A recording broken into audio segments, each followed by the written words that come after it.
where I got to go, and you keep trying to interrupt me. After a while, you could get a little upset with him because he starts to get on your nerve. Like you're messing up the flow of my day. And if you know you're not going to win, why don't you run along? Just run along. Go somewhere else, because I'm not going back. I'm not going to resort to anything that I used to when I get stressed out. I'm going to start, and I'm not saying I don't share things with people, because when I go through things, sometimes I need to bounce things off the people to make sure that I'm not being overly crazy or overly dramatic. You know, it's just that sometimes we need people to help to kind of balance us out when our emotions are involved. But I do go to God first. And that took a long time for me to do. Because first I would just blow the steam off, you know, call folks. No, take my collar.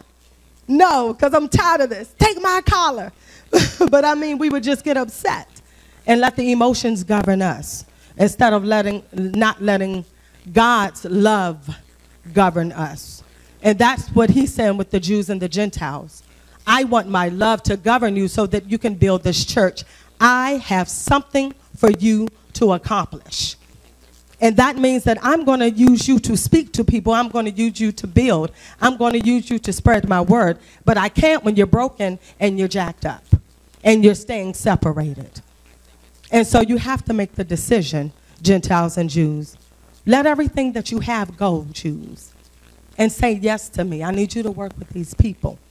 And so in the midst of that, he's changing hearts when he brings us together. So I'm on a journey to learn to embrace the good as well as the not so good. And when I say that, I understand that as long as we live under the policy of God, trials and tribulations will come, as well as warfare and self-infliction.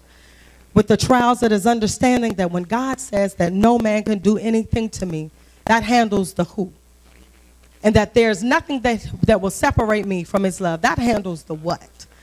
And I believe in my soul that I am fine. The most vital question to ask on the other end of that trial is, Lord, what am I to take from this situation? We can't just be in it and say, thank you for getting me out of it, and try not to get wisdom from it.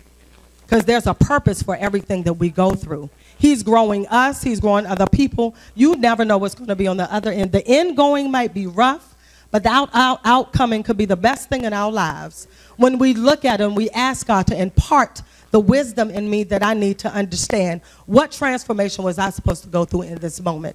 How am I supposed to affect somebody, and how does that bring us together? And God is awesome like that. He knows that we want to know. We should hunger to know, what do I need to know differently? Unless you're just comfortable with just